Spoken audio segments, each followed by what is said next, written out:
sinakop ng mga dayuhan o ng anumang adhikain o ng anumang religion, pinakamahalaga po at unang-una na dinadala nila ay edukasyon. Sapagkat ito po yung pinaka matinding pangangailangan upang magkaroon ng pagkakaintindihan. Kaya po, inihingi ko po sa aking mga kasama na suportahan po natin ang panukala na ito ng aking kaibigan na si Senador Bam Aquino upang ang atin pong kabataan ay makasabay. Huwag pong maiwan sa takbo ng mundo, sa pagalingan. Alam naman po natin, hindi po kaila na marami pong mga bansa na makapangyarihan, yaan pong nagsasamantala sa mga katulad natin na bansa. Ang atin pong panlaban ay tamang edukasyon. At yaan po ay pinatunayan mismo ng ating mga bayani. Kung natatandaan po natin noong panahon ni Jose Rizal, ni Dr. Jose Rizal, sa kanyang mga huling araw sa Dapitan, ang kanya pong pinalakas ay ang pagbibigay edukasyon sa kabataan. Nagbigay po siya ng silid-aralan doon mismo sa Dapitan. Kaya maihahambing ko po ang panukala na ito kay Dr. Jose Rizal. Ngunit, meron po tayong backlog. 165,000 classrooms. Sabi nga po ng ating kasama din, ni Senator Kiko Pangilinan, kailangan linggo-linggo po may gawing tayong classroom. Sapagkat meron pong nabanggit na 22 classrooms lang ang nagawa itong taon na ito. Na ang target po ay 1,700. Ibig pong sabihin, kailangan natin ng 55 years para abutan po natin yung 1,700. Pero bago po natin magawa yon, lolo na po yung mga bata. May mga apo na po sila. Kaya sana po, akin pong hinihingi, suportahan natin ito sapagkat kung edukasyon ng susi sa ating kinabukasan, patuloy tayong makukulong sa problema ng kasalukuyan dahil sa kakulangan at kawalan ng maayos na silid-aralan. Naniniwala po ako na ang CAP-AC ay tunay na makapagbibigay ng solusyon sa suliraning ito. Ang bawat silid-aralan na may tatayo sa pamamagitan ng batas na ito ay isang pamumuhunan sa pangarap ng bawat batang Pilipino. Sa pagsuporta sa panukalang ito, sinisiguro natin ang kanilang karapatan sa dekalidad na edukasyon at mas magandang kinabukasan, hindi lamang po sa bayang ito, kundi sa paligsahan sa buong mundo. Maraming salamat po. Before we continue, Majority Leader, Senator Jingo Estrada is recognized. Thank you, Mr. President. Mr. President, I have just received a very, very sad information that our former colleague, former Senate President Juan Ponce Enrile, is currently in the intensive care unit of an undisclosed hospital suffering from pneumonia. And I heard from a reliable source, a very, very reliable source, that he has slim chances of surviving.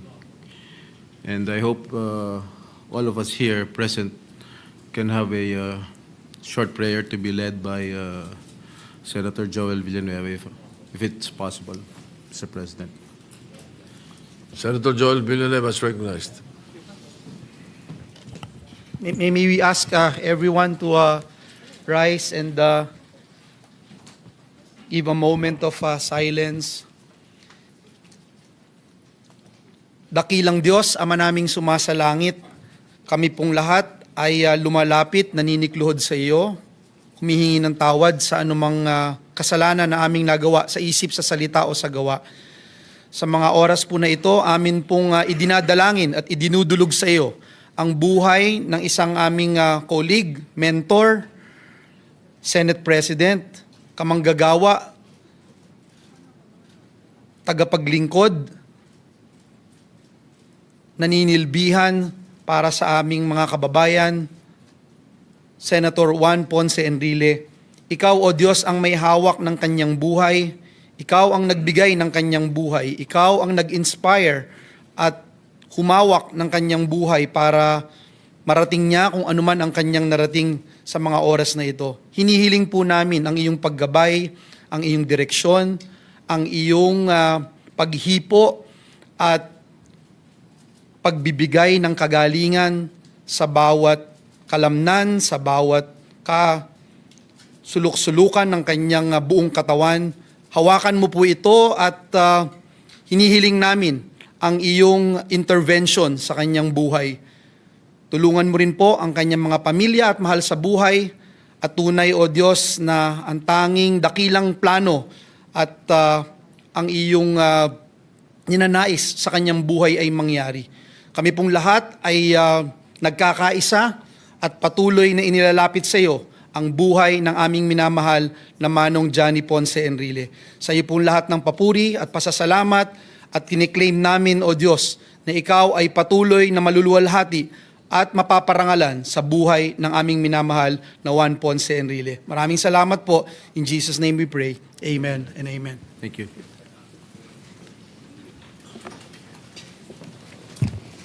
Majority Leader. Yes, Mr. President. Next to co-sponsor the measure is Senator Raffy Tulfo. I move that he be recognized. Senator Raffy Tulfo is recognized.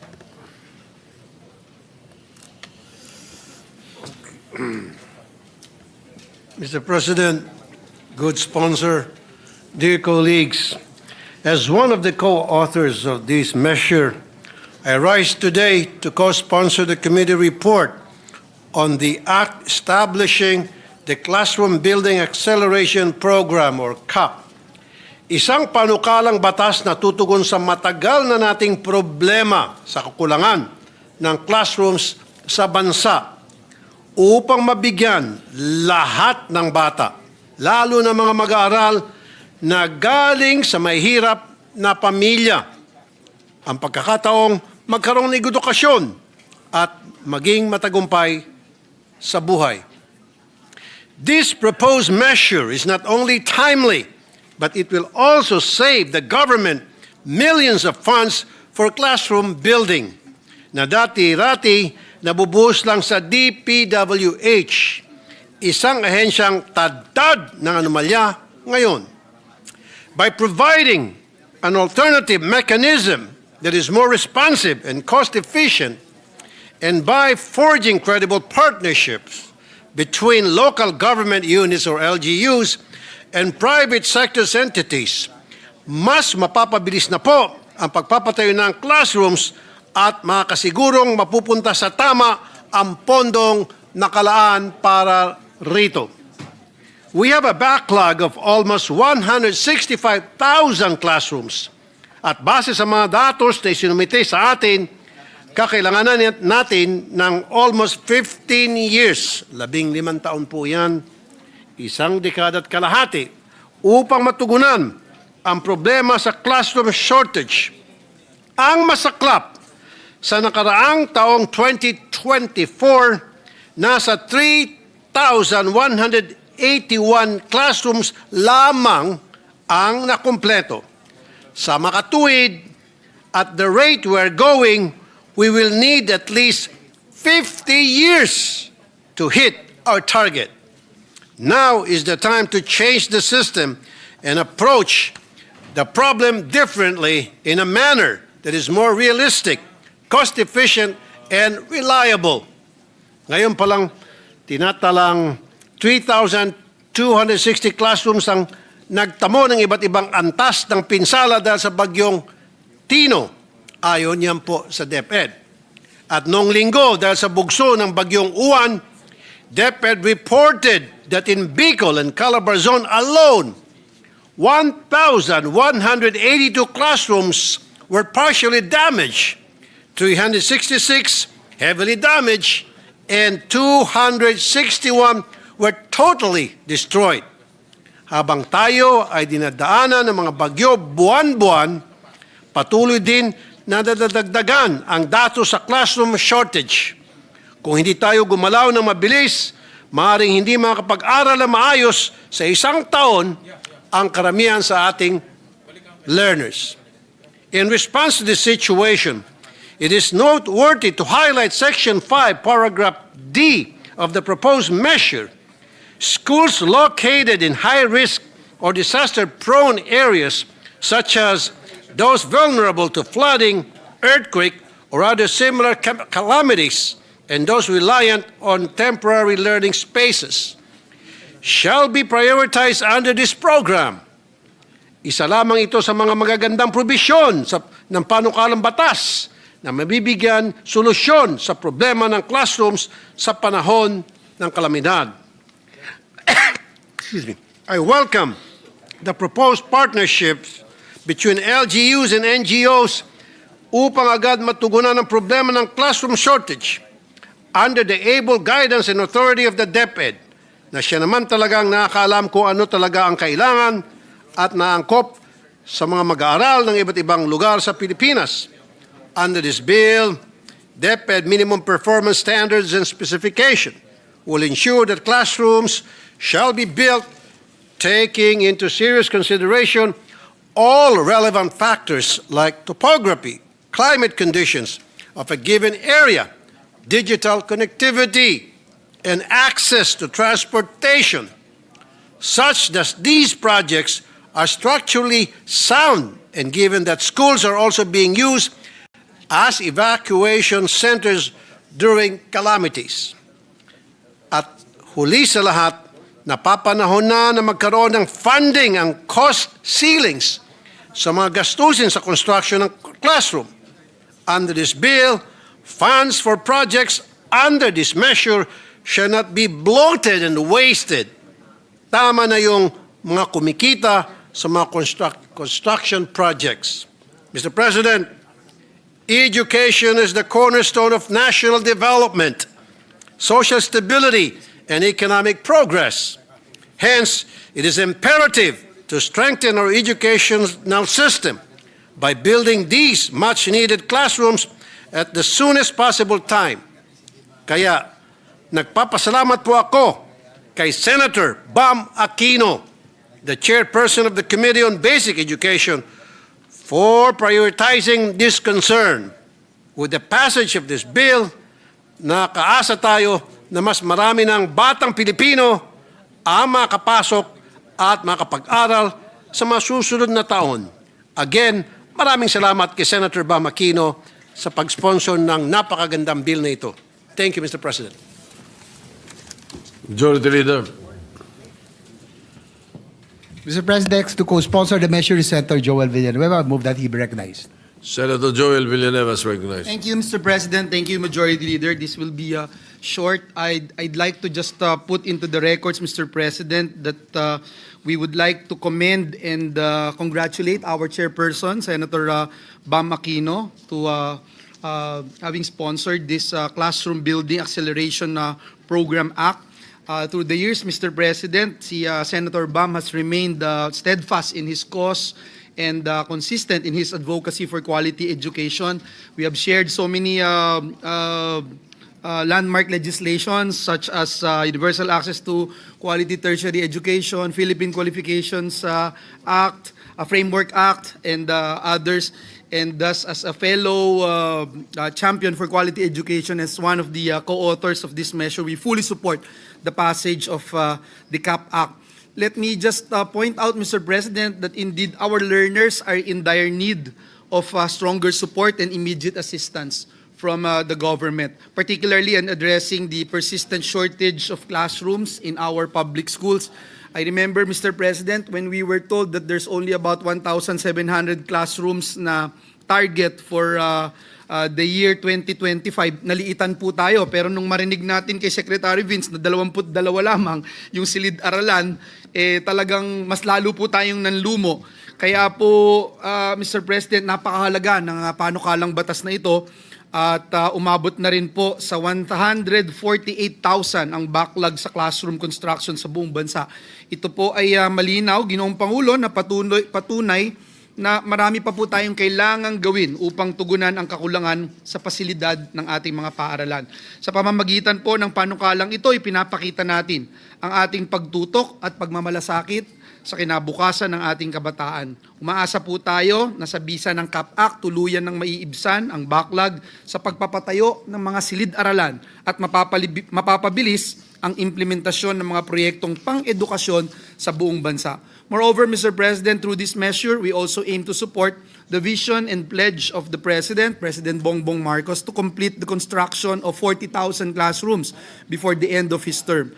And we pray, Mr. President, na ang mga colleagues po natin ay masuportahan po ang immediate passage of this act to give every Filipino learner a safe, conducive, and dignified space to learn and grow. Maraming salamat, Ginoong Pangulo, and may God bless us all.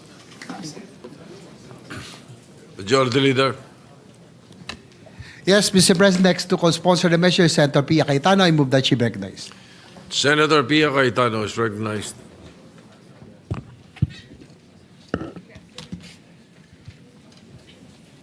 Thank you, Mr. President. Today I rise to co-sponsor Senate Bill number 1482 under Committee Report number 6. This bill seeks to address the country's classroom shortage by authorizing eligible LGUs and the civil society organizations to implement classroom construction projects using government funds complementing existing DepEd infrastructure programs. The shortage of classrooms have been a perennial problem in our education system, and I have long advocated for the acceleration of classroom constructions. In 2022, as the Senior Vice Chair of the Committee on Finance, handling the budget of education, I presented data during our DBCC briefing on classroom shortage. The classroom shortage was then 127. Can I wait for the slide to be shown? The classroom shortage was then 127,039. The budget needed to build these classrooms was 317 billion. The budget allotted in the NEP was only 5.92 billion. So from 317 needed, 5.92 billion. And with this budget, it would take us 60 years to fill the gap. My bold proposal then at the start of this administration was to consider closing the classroom gap by budgeting 52 billion per year. Sounds like a lot, right? But nowadays, we know that 52 billion can be produced pag kailangan pala. At mukhang mas madali kung may mali siya. Sorry, I had to say that as part of this speech because that's how people understand these numbers these days. So here we are, 3 years later. Just a few weeks ago, I also presented in the DBCC briefing hearing. According to the DepEd, the classroom shortage is now 165,000. So from 3 years ago na 127,000, ngayon 165,000 na. Kasi marami pa rin tayong mga anak, mga kababayan. Budget needed to fill the shortage is 412.50 billion. So nadagdagan na ng around 100 billion. And the budget in the NEP for 2026 is 13.25 billion. So with this year's budget and with a cost of 2.5 million per classroom, only 5,300 classrooms will be built. I will repeat. What is needed is 165,000, and what will be built based on this year's budget is 5,300 classrooms.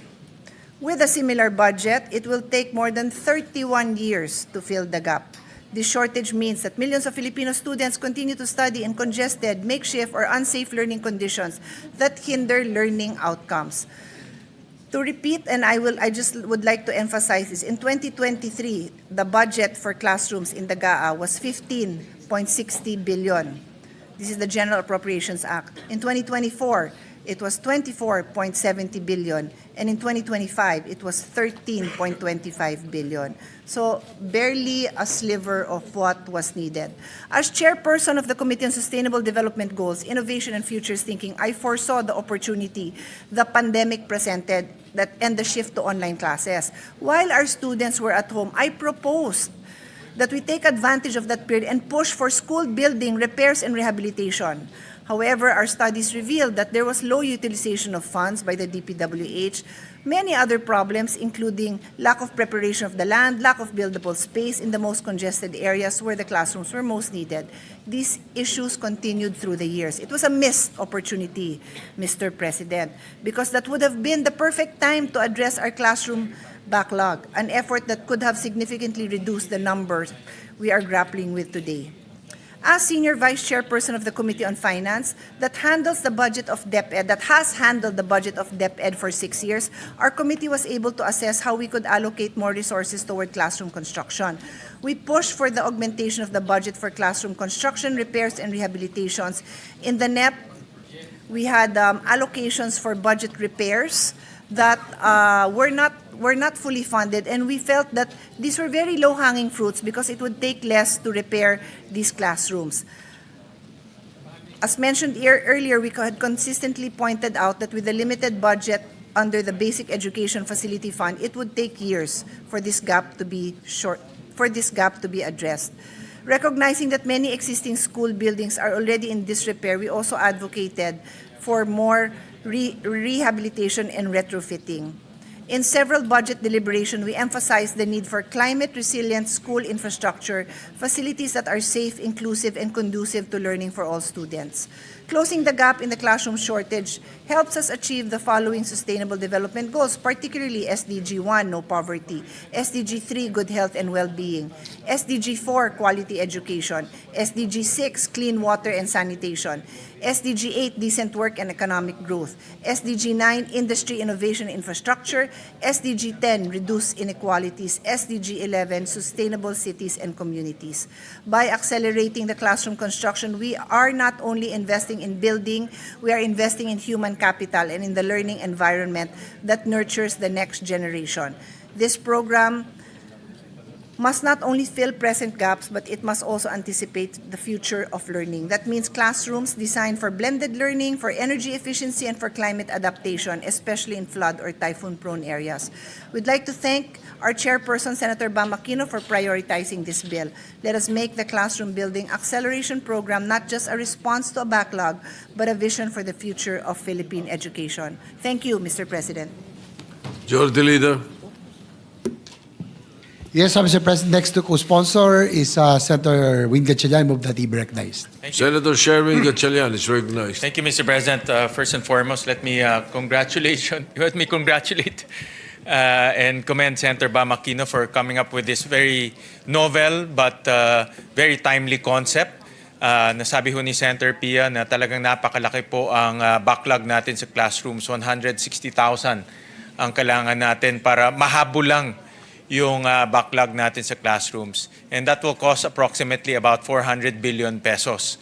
So kahit na mayroon tayong 400 billion pesos, Mr. President, hindi naman may implement kaagad because of absorptive capacity of the Department of Education. So the CAP program will liberalize the implementation of classrooms in our country, allowing local governments to build classrooms all at the same time. Yun po yung maganda dito. Pwedeng sabay-sabay ho nagko-construct ang mga local government units para sabay-sabay rin natatapos.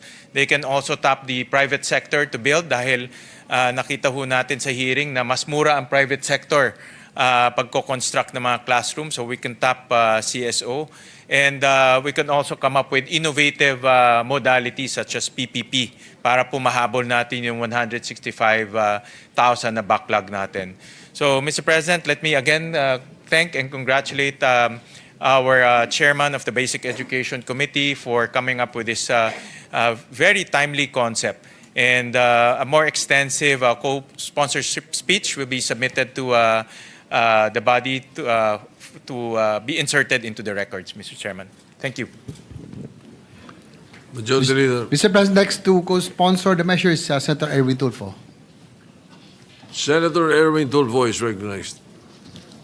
Mr. President, distinguished colleagues, I rise today to express my full support as co-sponsor of Senate Bill number 1482 under Committee Report number 6, which seeks to establish the Classroom Building Acceleration Program, or CAP, under the Department of Education. Nung ako po ay bumoto noong nakarang eleksyon, isa sa mga hindi ko po makakalimutan ay ang kalunos-lunos na kalagayan po ng ating mga silid-aralan. Mainit, siksikan, at minsan pa ay kulang sa upuan. Sa ganitong kalagayan, mahirap asahan na matuto ng maayos ang ating mga kabataan, Mr. President.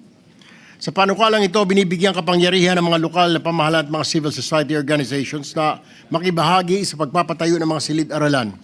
Isang konkretong hakbang upang mapabilis ang pagpapatayo ng mga ligtas, maayos at komportableng lugar para sa ating mga mag-aaral.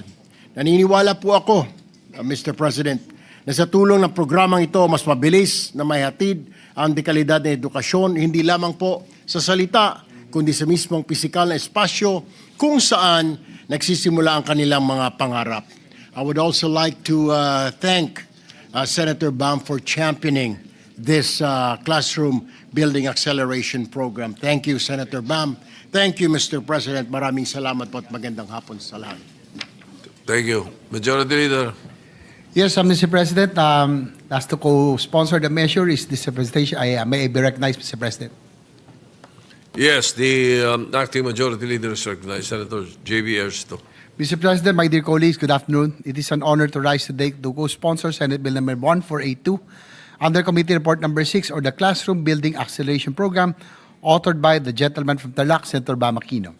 Batid po natin na sa kasalukuyan, isa sa pinamabigat na suliranin kinakaharap ng ating bansa sa sektor ng edukasyon ay ang malaking kakulangan sa silid-aralan ng ating mga pampublikong paaralan. This shortage directly affects the quality of learning and the dignity of our students and teachers alike. At napapanahon na po ang isang whole-of-nation approach upang tugunan at bigyan ng solusyon ang krisis na ito. Recognizing the magnitude of a classroom backlog, we acknowledge the necessity of forging stronger partnerships with the local government units and the private sector to expedite classroom construction nationwide. Through the implementation of the Classroom Building Acceleration Program, we aim to intensify, coordinate the efforts, and mobilize additional resources to ensure the timely delivery of adequate and quality learning spaces for all students. Pinasasalamatan natin si Senator Bam for championing the bill that seeks to address the glaring shortage of classrooms in the country. You have our full and unwavering support ensuring that this vital legislative measure is passed into law as soon as possible. Kaugnay nito, patuloy din po nating isinusulong ngayong 20th Congress ang Senate Bill number 2 o tinatawag na Master Plan for Infrastructure and National Development Act. Layunin na panukalang ito na magtakda ng isang pangmatagalang bisyon at strategiya para sa infrastruktura upang masiguro na mga pangunahing social structures kagaya ng mga silid-aralan at iba pang pasilidad pang-edukasyon ay bahagi ng isang maayos na master plan na itataguyod ng tuloy-tuloy tungo sa pag-unlad sa mga susunod na henerasyon. Mr. President, for every classroom that we build, we also build opportunities. We open doors for learning, growth, and hope. Providing access to education is one of the greatest equalizers of society. At kapag may maayos na mga silid-aralan, may pantay na pagkakataon ng bawat Pilipino na abutin ang kanilang pangarap at makapag-ambag sa pag-unlad ng ating bansa. Mr. President, sa pagpasa natin ng panukalang ito, sabay-sabay tayong nagtatanim ng pag-asa at isang mas maginhawang bukas para sa minamahal na Pilipinas. With the permission of the sponsor, this representation would like also to be co-author of the bill. Thank you, Mr. President. Thank you. Majority Leader. Mr. President, Senators Mark Villar and Jingo Estrada would like to insert to the records their co-sponsorship speech for Senate Bill number 1482. So inserted into the records. Mr. President, I move that we suspend consideration of Senate Bill number 1482. You know, with the number of sponsors and co-authors of this measure, it might as well pass it today.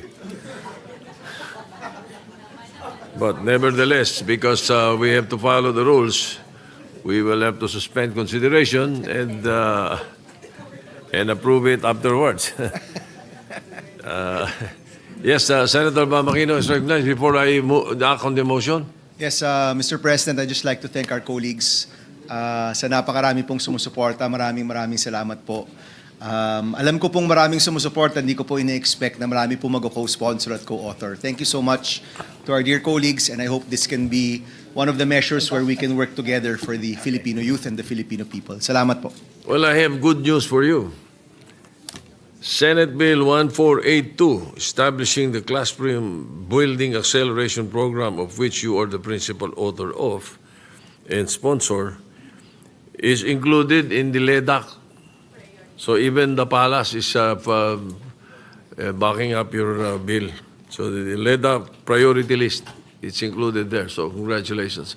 Anyway, any motion, any objection to the motion to suspend consideration? Hearing none, the consideration of the motion of the bill is suspended at this point. Yes, Mr. President, our Senate President pro tempore would like to make a manifestation, or he would like to interpret in the next, once we resume yes. consideration All on right. this measure. We will place that on record as soon as you schedule it. As soon as you schedule it for interpellation. Mr. President, Senator Raffy Tulfo is seeking the floor for a manifestation. He will be making a report on his IPU mission, Mr. President. Senator Raffy Tulfo is recognized. Thank you, Mr. President. I'm glad to report back to the plenary my accomplishments in the recently concluded 151st IPU Assembly, which took place in Geneva, Switzerland on October 19 to 23. In attendance at the Assembly with me were Senator Erwin Tulfo as the head of the delegation and Senator Aimee Marcos, with the team upholding humanitarian norms and supporting humanitarian action in times of crises. I met with my counterpart delegates from Japan, Cambodia, and Myanmar and exchanged views on how we can further strengthen our government's friendship and cooperation. I also took this trip as an opportunity to meet and greet our kababayans working and living in Switzerland and France. Bilateral meetings in Japan. On the sidelines of the IPU Assembly, Senator Erwin and I met with Honorable Fuji Kazuhiro, who is a member of the House of Councilors of Japan. Bilang Chairman ng Senate Committee on Migrant Workers, pinasalamatan po natin si Honorable Kazuhiro dahil sa magandang pagtrato ng Japanese employers sa 50,706 OFWs na nasa Japan, na malaki ang naitutulong sa ekonomiya ng Pilipinas sa pamagitan ng kanilang remittances. Isa sa mga napag-usapan po namin ang aging population ng Japan at aking pong inirekomenda kay Honorable Kazuhiro ang posibilidad na magbukas na mas marami pang employment opportunities para sa Pilipino nurses and caregivers. Lalo na ang Pilipinas ay kilala bilang isang bansa na mapagkalinga at marunong manasakit sa mga nakakatanda. We also discussed Japan's public mass transit system, and Honorable Kazuhiro mentioned that Japan has manpower shortage in the transport sector. Iminungkahi ko na maaari silang kumuha ng Filipino transport workers upang makapagtrabaho sa Japan. We will recommend for DFA and DMW to conduct bilateral talks to their counterparts to address specific issues about these. At akin po itong tututukan, Mr. President. Bakit wala mga videos? Nasaan? Kanina pa wala. Cambodia. Nakipagpulong din po ako kina First Vice President Och Burit at T. Sokun ng National Assembly of Cambodia upang talakayin ang problema sa human trafficking ng mga Pilipino sa Cambodia. Mr. President, I encourage the government's cooperation to put an end to the prevalent Cambodia-based scam hubs which abuse Filipino workers. Ang mga Pilipinong biktima ay naakit sa mapanlinlang na social media post na nag-o-offer ng malaking sahod, pero pagdating sa Cambodia ay hindi naman sila nababayaran ng tama at ang iba sa kanila ay nato-torture. I'm glad to report, Mr. President, that President Burit gave his commitment in solving this international issue. Myanmar. I also met with the delegation of Myanmar to raise concern over the recent raid on a major online scam hub in Myanmar, where around 222 Filipinos are currently seeking rescue and repatriation. We talk about how Philippines stepped up to host ASEAN earlier than planned. After Myanmar, the original host was unable to do so due to its ongoing civil war. Dahil sa patuloy na conflict at lumalalang humanitarian crisis, ipinahayag ko na ang kaligtasan at kapakanan ng mga OFWs sa Myanmar. Ang isa sa aking mga prioridad at sana sa tulong ng kooperasyon ng mga bansa sa ASEAN ay tuluyang mabawasan at mapigilan ang mga operasyon ng mga online scam hubs.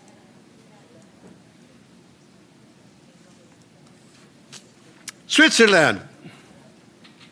Habang ako po ay nasa Geneva, nagipagkumustahan po ako sa ating mga kababayan na nagtrabaho at naninirahan doon. Mr. President, kasama si Sen. Erwin, we held a meet and greet with Filipinos at the Philippine Consulate General Office, all thanks to Ambassador Carlos Soreta. Bukod sa mga problema ang idinulog sa ating mga kababayan doon, ipinadala ko rin sa kanila ang kahalagaan o ipinaalala ko rin sa kanilang kahalagaan ng isinusulong kong Senate Bill number 90 o OFW Financial Education Act na layong mabigyan ng sapat na kaalaman ng mga OFW sa pag-manage ng kanilang pera. Ito ay para rin masiguro na hindi sila malulubog sa utang at may maayos na buhay pagbalik sa Pilipinas pagkatapos mag-retire sa trabaho sa abroad. I can say, Mr. President, that Filipinos in Switzerland are in way better condition than Filipinos working in other countries. Kasi nga po, halimbawa sa Hong Kong, marami po sa mga kababayan natin ang nalulubog sa utang. In fact, tumataas po yung bilang ng suicide sa bansang Hong Kong sapagkat hindi po alam ng mga OFWs natin kung paano nila i-manage ang kanilang finances. Marami sa kanila ang utang ng utang or dili kaya ay ginagamit sila bilang magbabouch sa mga kakilala at ng pagdating ng oras ay yung kakilala nila na kanilang binouch sa utang ay hindi nagbabayad, doon na po pumapasok yung sila ay nadidepress hanggang sa sila ay gumagawa ng hindi tama against doon sa kanilang sarili.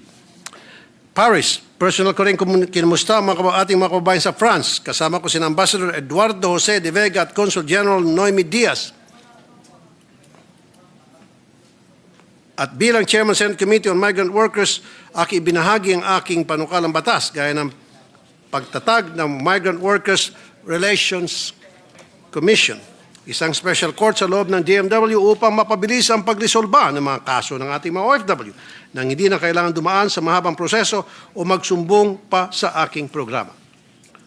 Pagtatag ng OFW Action Center sa bawat probinsya at malalaking lungsod upang lahat ng serbisyo mula pre-deployment hanggang reintegration ay nasa isang lugar na lamang. Pagpapalawak ng OFW Dependent Scholarship Program mula sa dating 5,000 slots ay gagawin nating 10,000 slots upang mas maraming anak ng mga OFW, hindi lamang sa koleyo, kundi pati na rin mula elementarya hanggang high school ang makinabang. Sa Open Forum ay natalakay ang kakulangan ng trabaho sa Pilipinas na siyang pangunahing dahilan kung bakit maraming kababayan natin ang napipilitang mangibang bansa. I shared that this problem is precisely what I'm pushing for, an across-the-board minimum wage for workers in Metro Manila and the provinces. With this, workers across the country will have the access to good job opportunities without the need to migrate elsewhere. That's all, Mr. President. Maraming salamat po. Thank you. Majority Leader. Mr. President, I move that we transfer from the calendar for ordinary business to the calendar for Special Orders Committee Report number 7 on Senate Bill number 1483. This is the bill on the extending the duration of Second Congressional Commission on Education or EDCOM 2. So move, Mr. President. Any objection? Hearing none. Motion is approved. So transferred.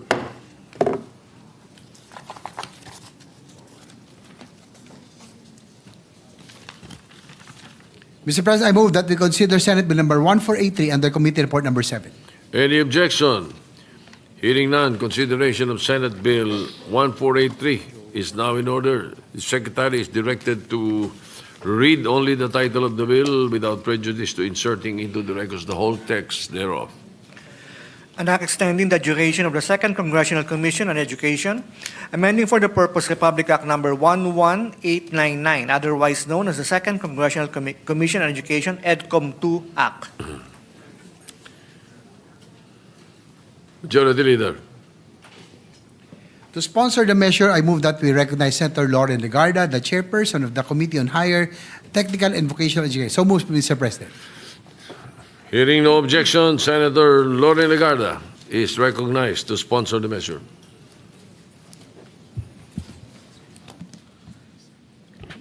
Thank you, Mr. President. Esteemed colleagues, I rise to sponsor Senate Bill number 1483 under Committee Report number 7, which seeks to extend the duration of the Second Congressional Commission on Education, or EDCOM 2, thereby amending Republic Act number 11899.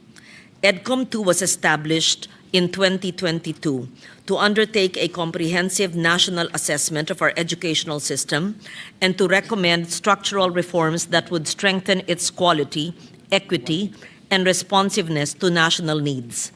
There is no doubt that the Commission has carried out this mandate in a manner that honors the intent of Congress.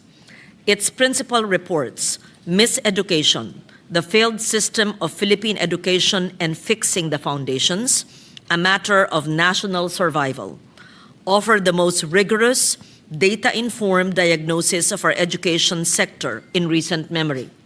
These studies describe persistent and systemic deficiencies that require sustained national attention, including critically low early childhood program participation, a classroom backlog of 165,000 units, chronic textbook shortages, widespread stunting and undernutrition among our youngest learners, and high attrition rates in higher education.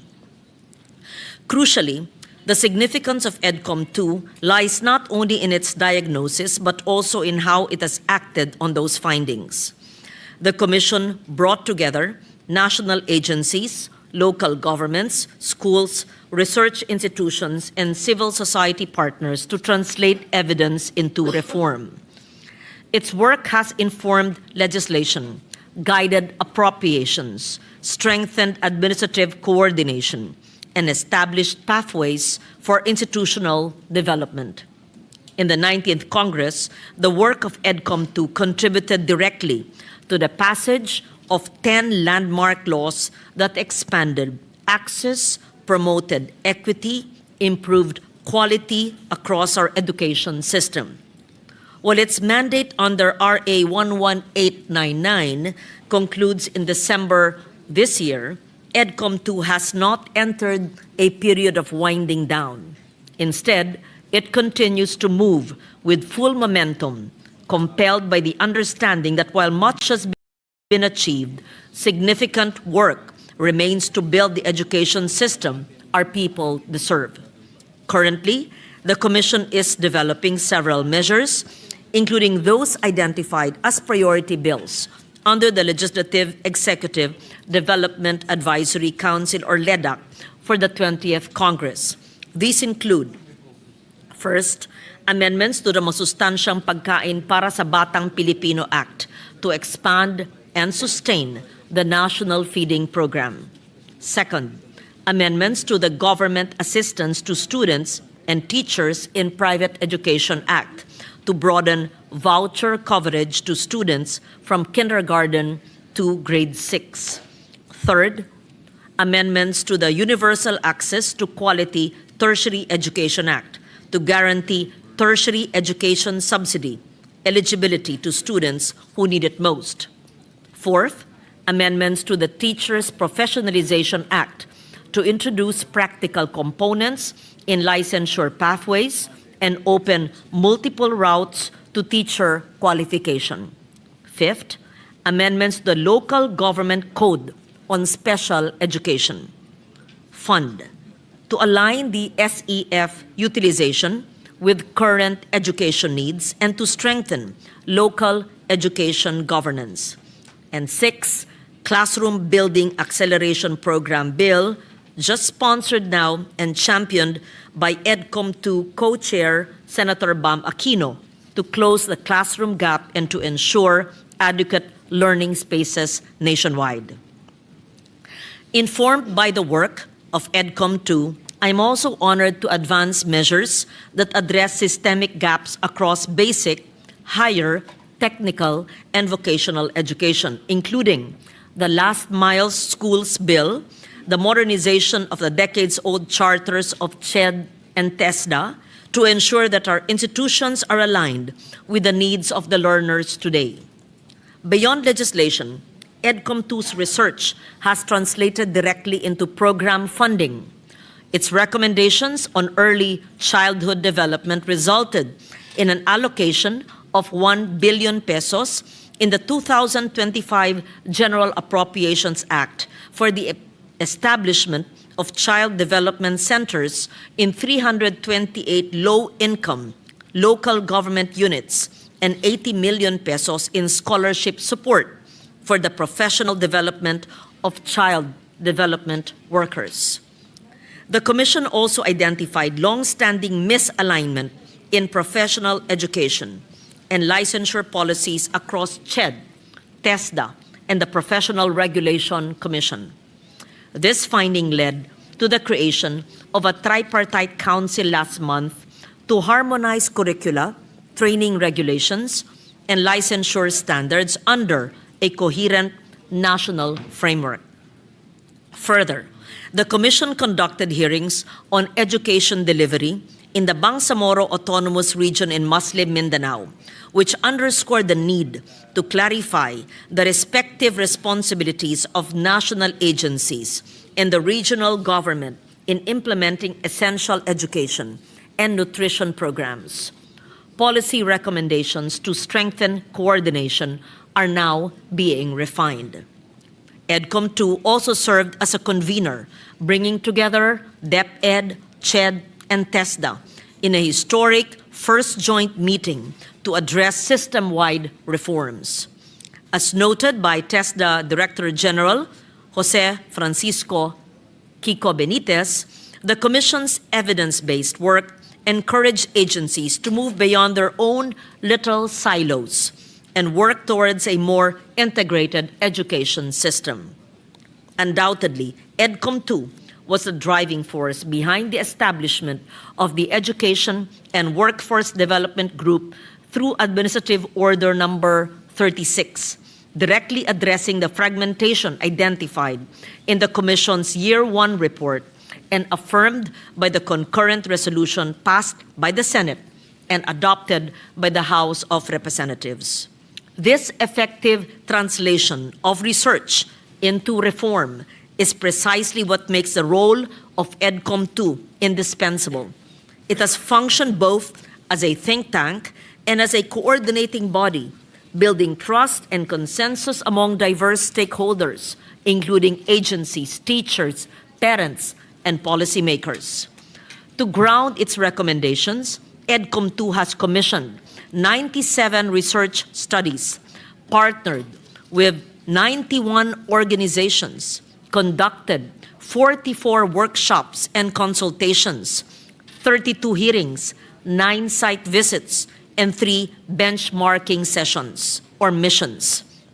This work was made possible through the dedication of its secretariat, led by its executive director, Dr. Carol Markey, and supported by its advisory council under the leadership of those who served as commissioners from both chambers of Congress, including this representation, together with Senator Sherwin Gatchalian, Joel Villanueva, Alan Peter Cayetano, Pia Cayetano, Chis Escudero, and Bam Aquino, as well as former Senators Sani Angara and Coco Pimentel, who served during the 19th Congress. While EDCOM2 is on track to submit its final report and the National Education and Workforce Development Plan as it completes its 3-year mandate, the sustained implementation of its policy recommendations requires continued oversight. The task before us is to ensure that reforms are fully institutionalized. This need for continuity was affirmed by our key education agencies, DepEd, CHED, and TESDA during the hearing of the Committee on Higher, Technical, and Vocational Education on October 8, where they expressed clear support for extending the duration of EDCOM 2.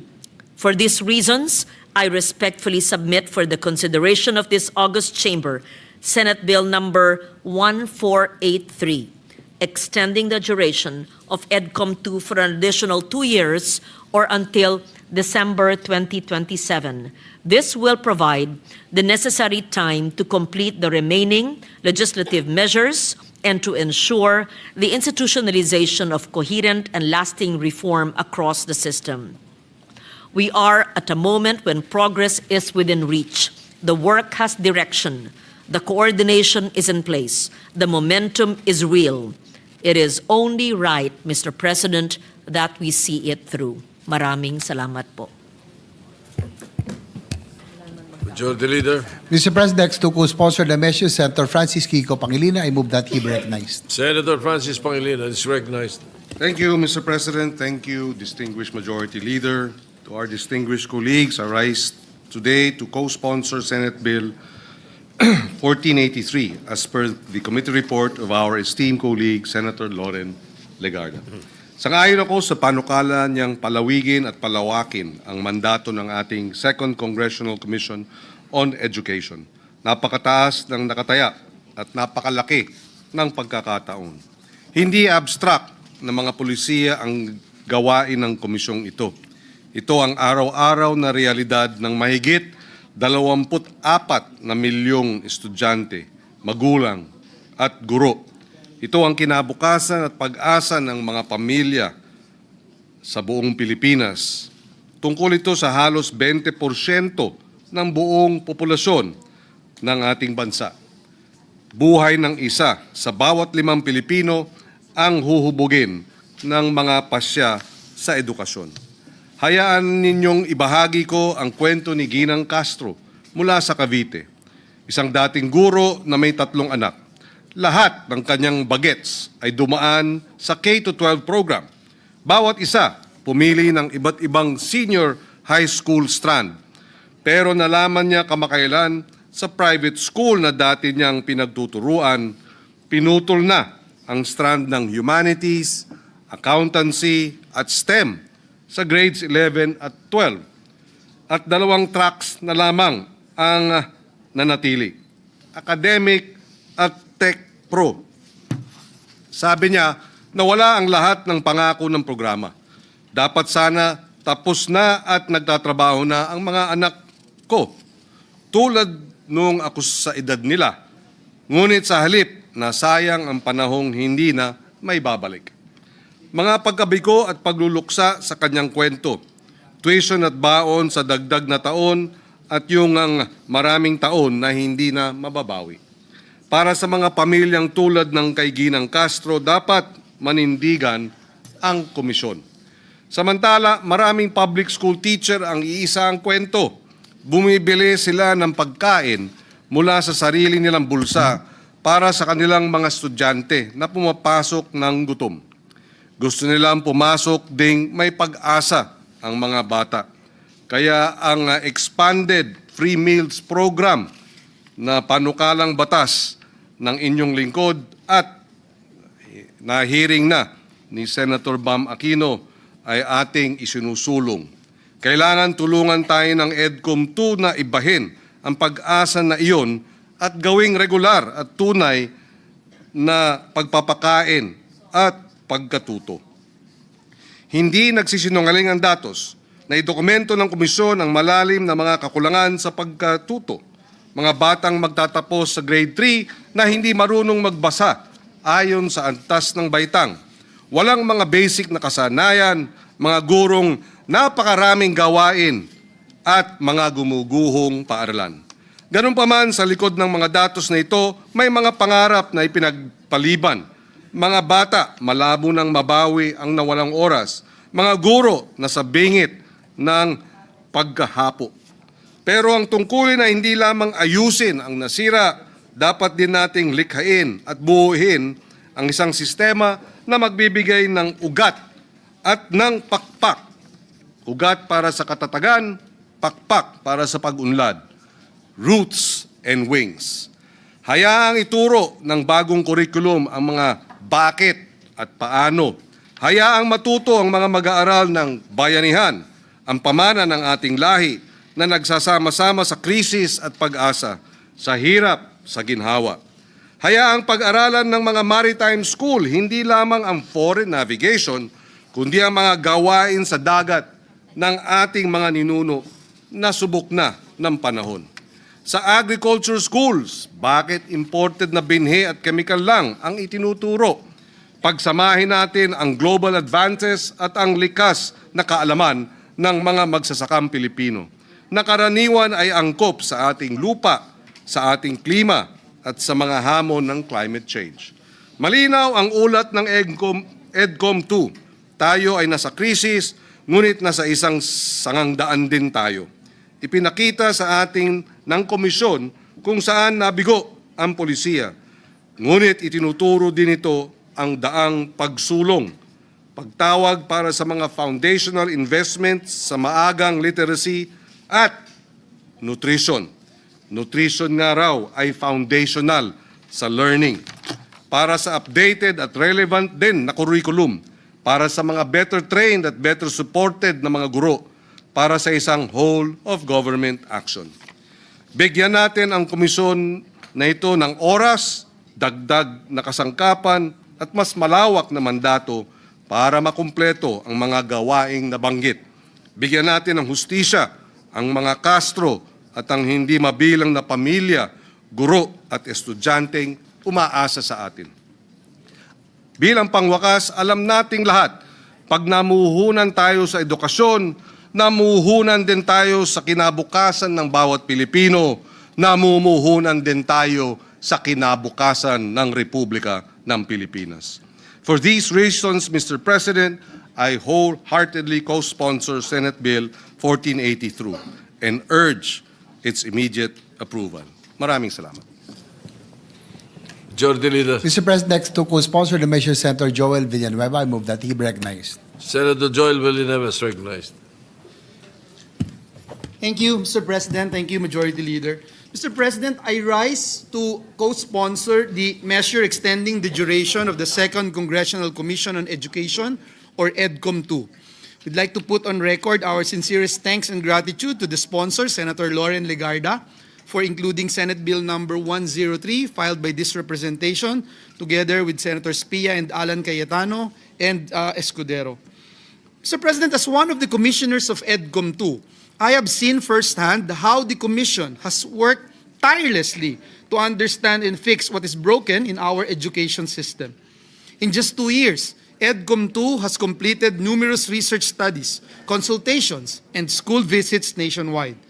These conversations with teachers, learners, parents, and local leaders have helped us visualize and clearly define and describe the state of our education system, as well as the much-needed interventions.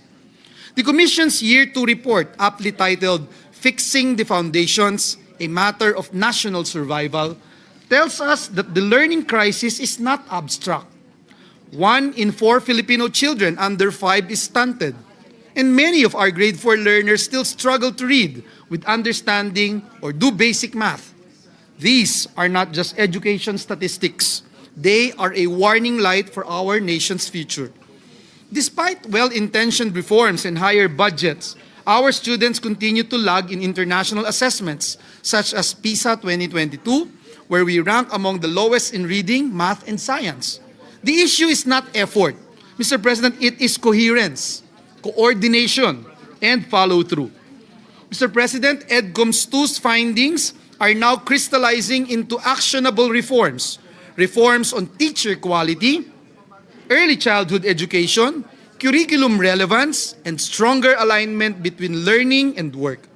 To stop now, Mr. President, would mean losing our hard-won momentum and the depth of consensus we have built across sectors. Mr. President, extending EDCOM's 2 mandate is not about prolonging a study. It is about ensuring that these reforms reach the finish line, backed by data, consultation, and urgency. In closing, may I say, Mr. President, once again, that education remains our nation's greatest equalizer. Let us give this commission the time it needs to finish the job so that every Filipino learner from preschool to professional life can truly thrive. Maraming salamat po and may God bless us all. Thank you. Majority Leader. Yes, Mr. President, next to co-sponsor the measure is Senator Bam Aquino. I move that he be recognized. Senator Bam Aquino is recognized. Thank you, Mr. President. Mr. President, nais po nating magpahiwatig ng ating kagustuhan, mag-co-sponsor at mag-co-author sa panukalang ito. Alam ho natin na napakahalaga ng gawain ng EDCOM. Nandito po sila. We all know that their work is really important at dahil po sa kanilang trabaho, marami pong nailabas ng mga datos na kinakailangan ng mga policymakers para makagawa ng mga magaganda, mabubuti at responsive na batas para po sa ating kabataan. So we wholeheartedly support Senator Legarda, my counterpart in the Committee on Higher Education, and we hope that through this effort, the EDCOM work can continue and that they will be present to see these reforms come to pass. So maraming salamat, Mr. President, and we will move to insert a lengthier co-sponsorship speech in the records. Maraming salamat po. All right. Majority Leader. Next to co-sponsor the measure is Senator Risa Ontiveros. I move that she be recognized. Senator Risa Ontiveros is recognized. Salamat po, Mr. President. Mr. President, distinguished colleagues, magandang hapon po. Today, I rise to co-sponsor the measure extending the term and expanding the mandate of the Second Congressional Commission on Education, or EDCOM-2. As one of the authors of this proposed measure, I wish to thank our chair, Senator Lauren Legarda, for her leadership and steadfast commitment to ensuring the continuity and eventual institutionalization of the reforms initiated by EDCOM-2. EDCOM-2 is more than just a review of our education system. It is our collective national effort to ensure that Philippine education truly prepares our learners for the future. The expanded mandate of EDCOM-2 seeks to align our curricula, teaching, and assessments with global standards, improve infrastructure, resources, and teacher development, and update our national education agenda to fully integrate digital transformation, artificial intelligence with protocols and safeguards, and green innovations for a future-ready workforce. This measure is not only about global competitiveness. It is, first and foremost, about our people. Ang tunay na layunin ng reforma sa edukasyon ay ang pagpapaunlad ng ating human capital, isang haligi ng pambansang kaunlaran. When we strengthen education, we strengthen every Filipino's capacity to dream, to innovate, and to contribute to our country's progress. While the substitute bill does not adopt my earlier proposal to transition EDCOM-2 from policy formulation to executive action through the establishment of an education cabinet cluster, I fully acknowledge and welcome the creation of the Education and Workforce Development Group. Its mandate to align education and training with national goals, craft a 10-year development plan, streamline interagency efforts, and monitor reforms is a crucial step towards a coherent, responsive, and future-ready education and workforce system. Let us ensure that these reforms are not only written into law, but also felt in every classroom and community. Education remains our most powerful equalizer, ang pinakamabisang sandata laban sa kahirapan, at susi sa mas makatao at maunlad na kinabukasan. Marami pong salamat, Mr. President. Majority Leader. Yes, next to co-sponsor the measure is Senator Pia Cayetano. I move that she be recognized. Senator Pia Cayetano is recognized.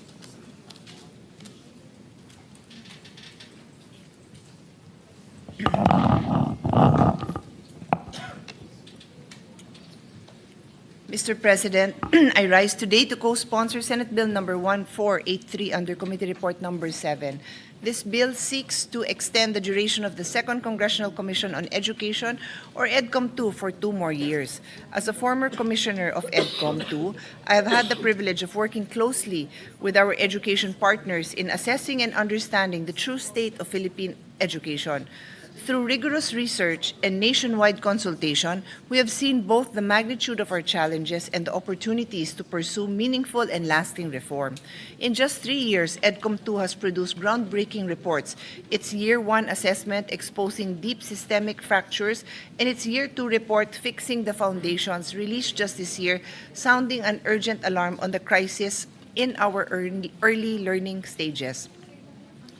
These are not mere documents. These are battle cries for a Philippines where no child is left behind, and yet the work is far from done. The complexities we've uncovered demand more time, more deliberate action to turn findings into laws, recommendations into realities. That is why we must extend EDCOM-2 to ensure its momentum carries us through implementation, monitoring, and ultimately measurable progress. EDCOM-2's latest insights, drawn from the 2023 National Nutrition Survey and corroborated by UNICEF data, reveal that 1 out of every 4 Filipino child is stunted. That's 23.6% of our youngest citizens suffering irreversible damage from chronic malnutrition before they even step into a classroom. These figures are not just statistics, they are a call to action. EDCOM-2 is also made it clear education reform begins with investing in people.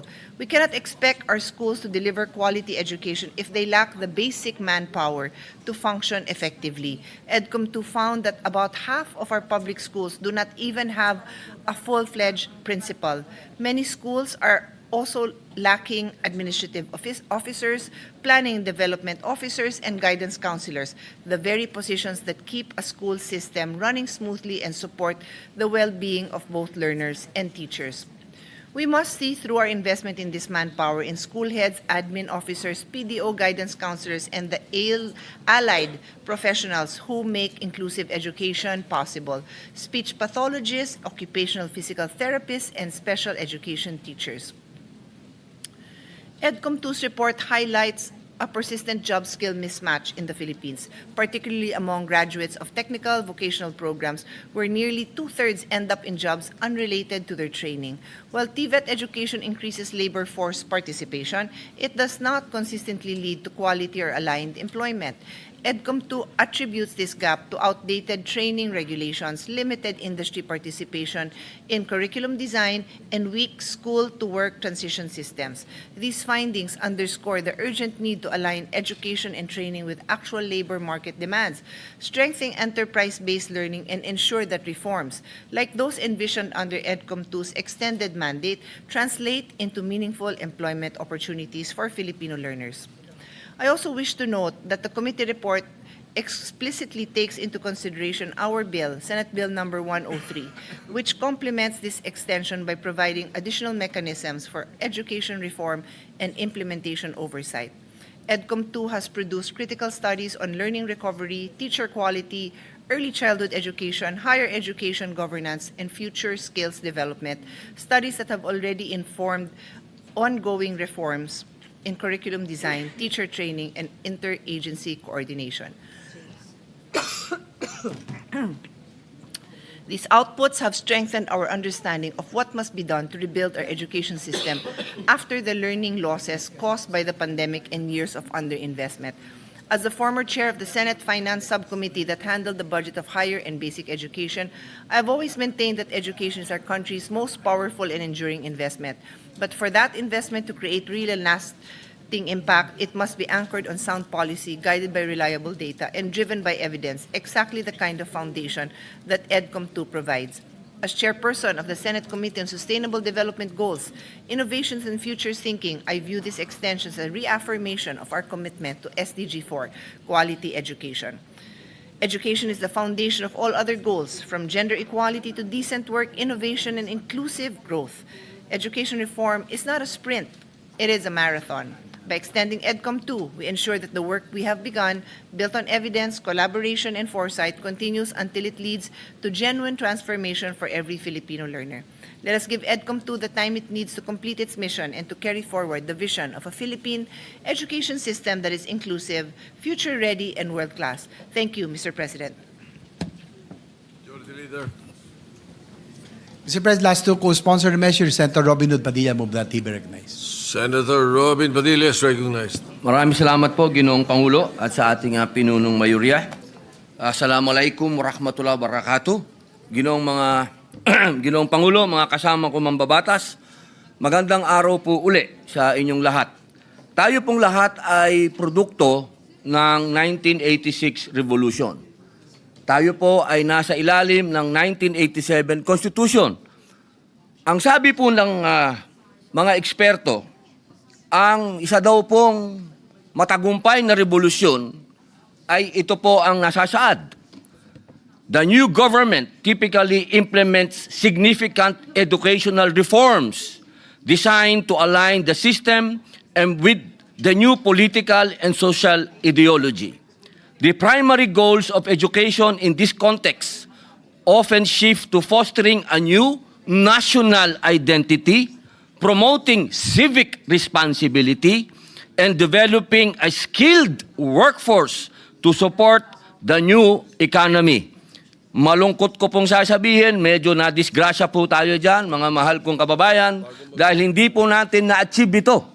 Kaya ako po ay tumatayo ngayon bilang co-sponsor ng panukalang paluwigin ang Second Congressional Commission on Education o EDCOM 2. Sa ating mahal na bayan, malinaw pong nakikita natin na ang krisis sa edukasyon ay hindi lamang numero, hindi lamang datos, kundi muka at buhay ng bawat batang Pilipino na patuloy na umaasang may lugar sila sa mas magandang kinabukasan. Kaya ako po ay nakikiisa sa ating mga pangunahing may akda upang tunay pong sabihin natin na nagtagumpay ang revolusyon noong 1986 bilang miyembro ng Committee on Basic Education at Committee on Finance. Nakita ko po mismo ang sakripisyo ng ating mga guro at ang hirap ng ating mga magulang.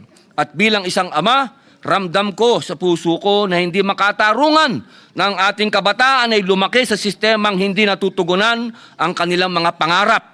Isa pong napakasakit tingnan na ang mga anak ko'y nag-aaral sa mga pribadong eskwelahan. Ngunit bilang isang senador, ang mga batang Pilipino ay naghihirap sa mga silid-aralang siksikan sa pampubliko mga paaralan. Gurong pagod na pagod pero patuloy na naglilingkod. Kabataang nagtatangkang mangarap kahit paminsan ay tila kulang ang kanilang preparasyon para sa mga magiging hamon ng buhay. Ito pong pagsulong nito ay isang hamon po sa ating lahat na mambabatas dito sa taas na kapulungan at sa malaking kapulungan sapagkat nakakahiya po ng ating mga anak ay nag-aaral sa mga pribadong paaralan at ang iba ay nasa international schools pa. Ang papapalawig sa EDCOM 2 ay pagkilala na ang sugat ng ating sistema ng edukasyon ay malalim at kailangan ng mas masusing pag-aaral, mas mahabang konsultasyon at mas matibay na pagkilos. Kaya ako po'y nagpapasalamat sa ating mga kasama sa komite, lalo na po sa aming hinahangangang magandang Senadora Loren Legarda at kay hinahangaang Senador Bam Aquino. Dahil pinakita ninyo na ang edukasyon ay laban ng buong Senado. At bilang kasama po ninyo, buong puso po akong sumusuporta sa panukalang ito. Sana po atin pong isulong kung ano daw po ang nasa successful revolution, curriculum overhaul, expansion of access, language of instruction, teacher training recruitment, decentralization, control, base sa cultural at language, vocational and technical skills, at new infrastructure. Maraming salamat po, Ginoong Pangulo. Majority Leader. Mr. President, Senator Christopher Lawrence Bongo would like to be made co-sponsor and request that his co-sponsors his speech on Senate Bill number 1480 be inserted to the records. We will so insert into the records. Mr. President, I move that we suspend consideration of Senate Bill number 1483. Any objection? Hearing none, consideration of 1483 is suspended. Mr. President, the gentleman from Palawan, Senator Erwin Tulfo, would like to deliver a privilege speech. I move that he be recognized. The gentleman from Mimaropa is recognized. Thank you, Mr. President. Mr. President, distinguished colleagues, ladies and gentlemen of this august chamber. Ako po ay tumitindig ngayon upang manawagan para sa ganap na proteksyon ng buong kabundukan ng Sierra Madre. Hindi lamang po sa Isabela, sa Hilaga, kundi hanggang sa lalawigan ng Quezon sa Timog. Noong Sabado at Linggo lamang, nang tumama po ang Super Typhoon Uwan sa Luzon, muli nating nasaksihan ang katatagan ng Sierra Madre. Siya lang naman po ang humarang sa unos, pumigil sa hagupit ng hangin at nagligtas ng milyong-milyong buhay sa Luzon. Tahimik po niya ang ginampanan, Mr. President, muli ang tungkulin bilang ating tagapagligtas. Para pong isang ina na ikinubli ang kanyang mga anak sa dapat sanay nakamamatay na hagupit ni Uwan. Yet, Mr. President, despite its immense importance, the Sierra Madre remains under siege. Mining operations continue to carve scars upon slopes. Illegal logging and massive quarrying erode its soil. Infrastructure and resort developments threaten to fragment its forests.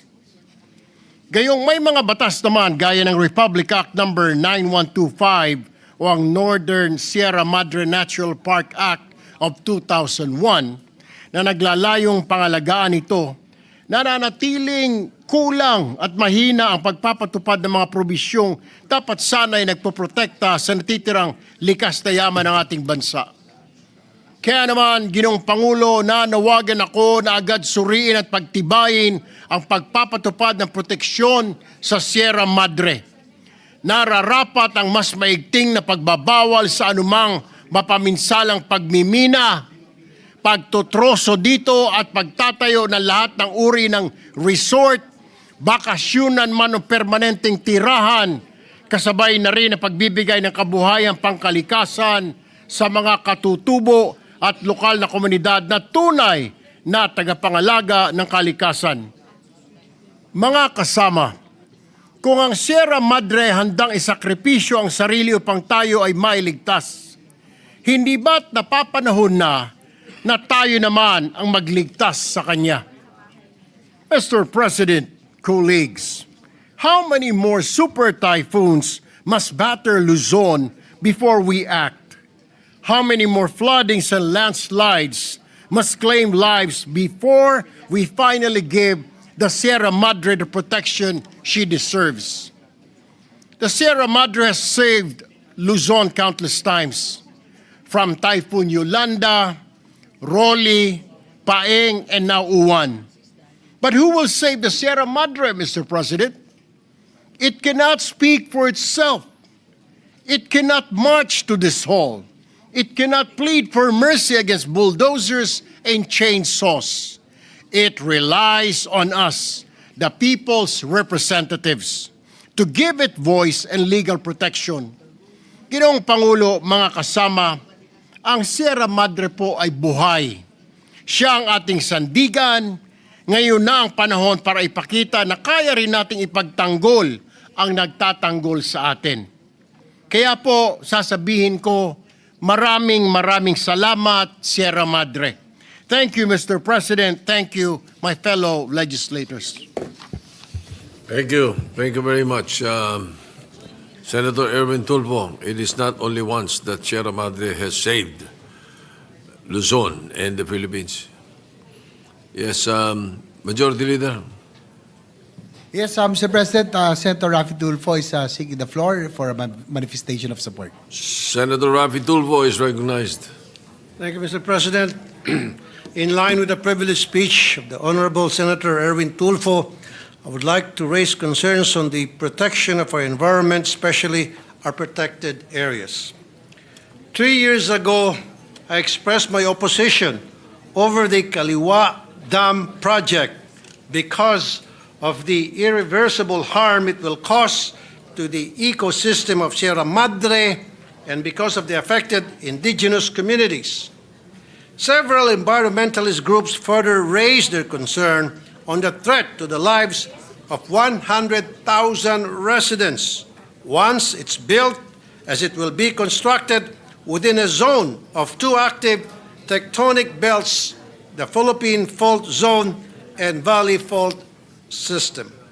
At dahil nasita ang DNR, sinuspindi ang proyekto.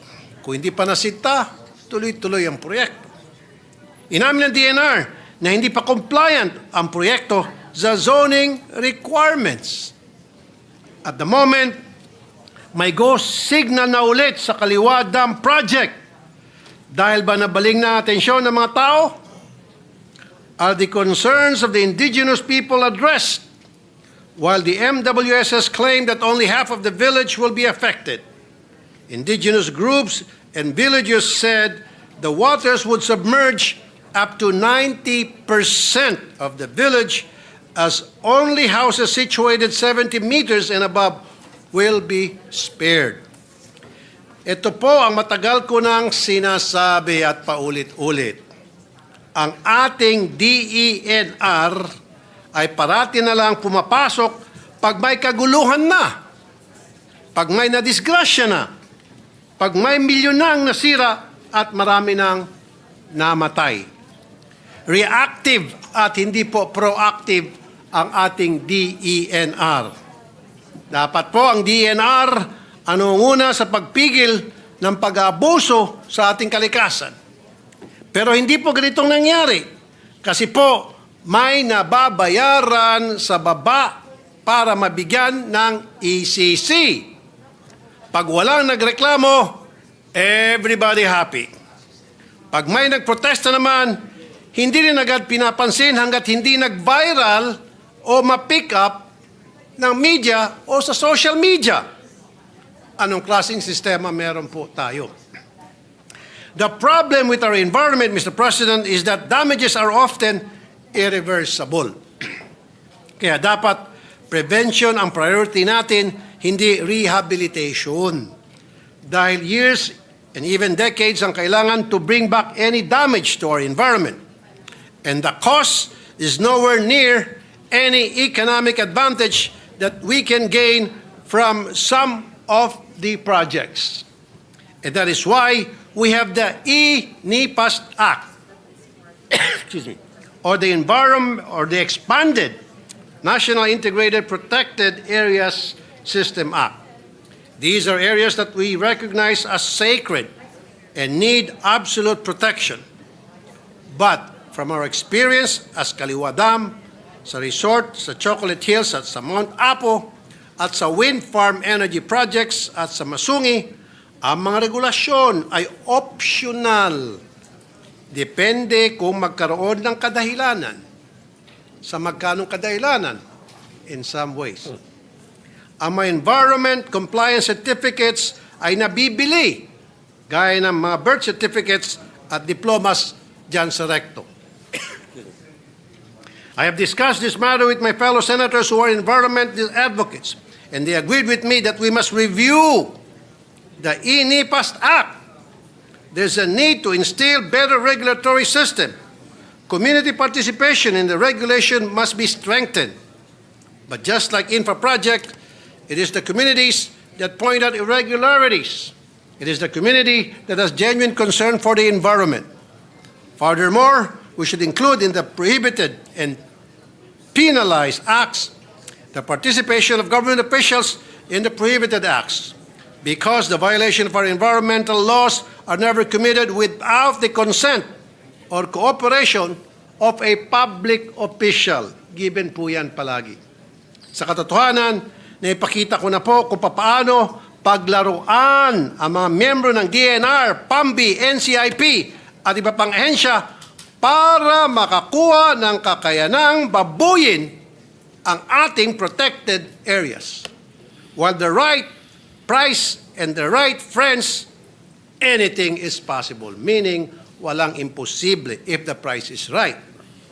Oras na para bisitahin natin muli ang E-NIPAS at iba pang batas para wakasan ang ganitong klaseng bulok na sistema. With this, I commend and give my full support to the privileged speech of the good Senator Erwin Tulfo. Thank you, Mr. President. Majority Leader. Yes, Mr. President, likewise, I'd like to support the privileged speech of Senator Tulfo. I'm also and I have seen how these developers, Mr. President, I have encroached into the Upper Marikina River Basin Protected Watershed. Ito po dapat ang parte ng Sierra Madre na nagpo-protection sa atin po sa Metro Manila. And dati po kami nagmo-motocross dyan. We're going, especially during the COVID time. Kahit saan po nakakapunta kami sa Sierra Madre. But lately, in the last few days, hindi na po kami pinapayagan. May mga guardian tumipigil at may mga development na po.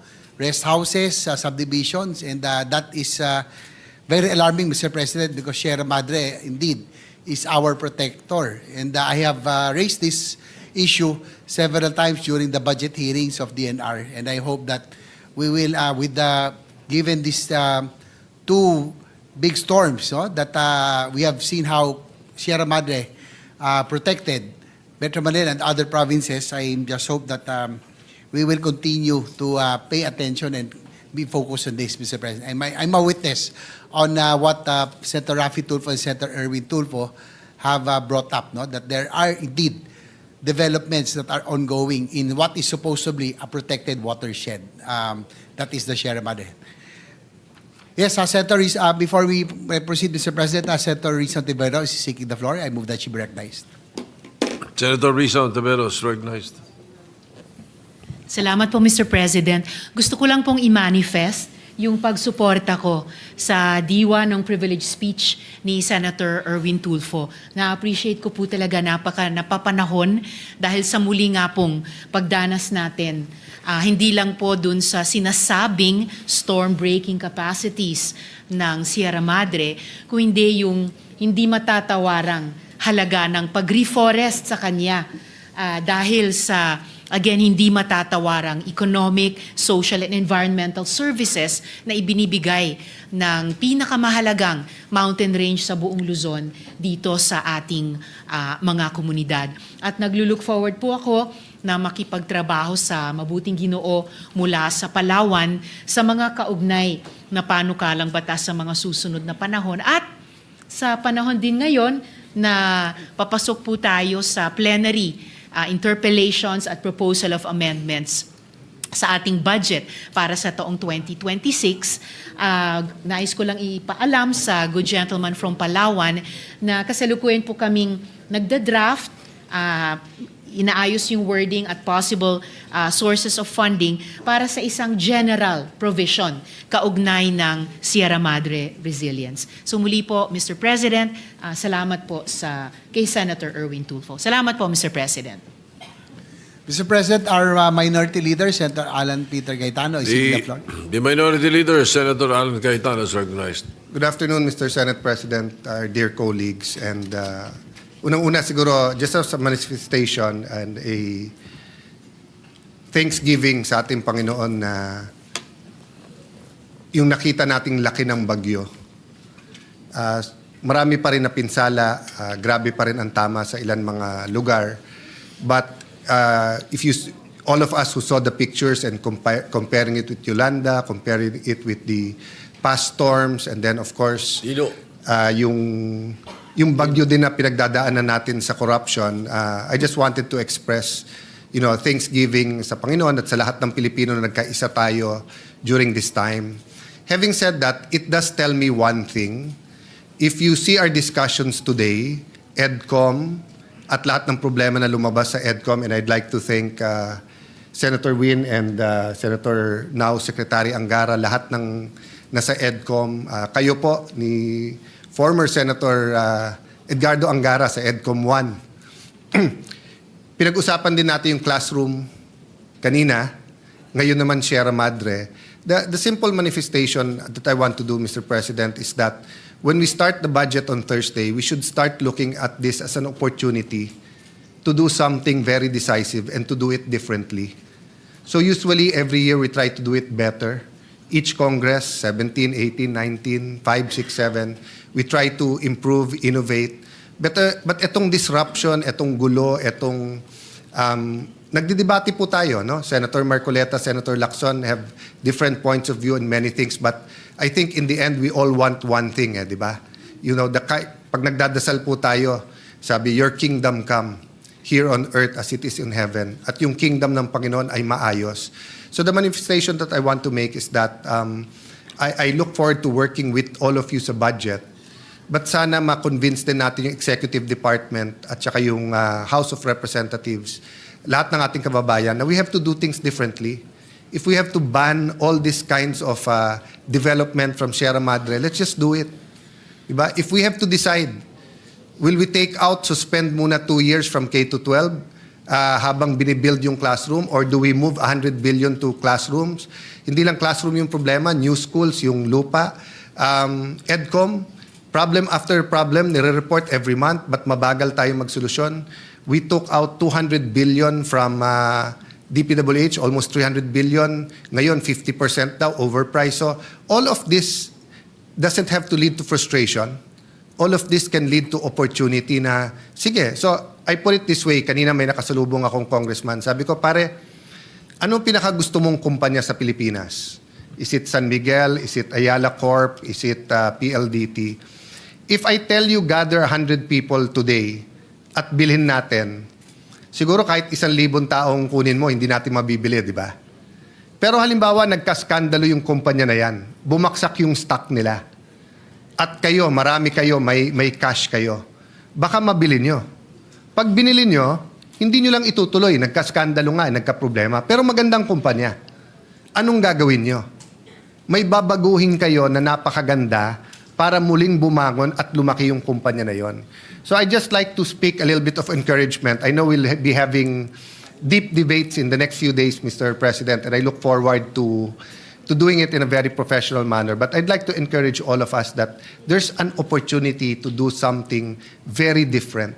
You know, to really solve, to disrupt, but to be able to quantum leap. So, kumbaga game changer ang kailangan approach natin sa mga panahon na to. Thank you, Mr. President, and thank you, Majority Leader.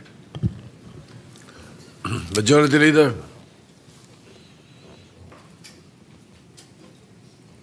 Mr. President, I move that we refer the privilege speech of Senator Erwin Tulfo and all the interpretation manifestation thereon to the Committee on Environment, Natural Resources, and Climate Change.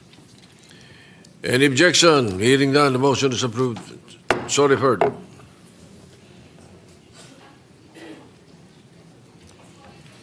Mr. President, the gentleman from Camarines Norte and Nueva Ecija, Senator Robin Hood Padilla, would like to deliver a privilege speech. I move that he be recognized. Senator Robin Padilla is recognized.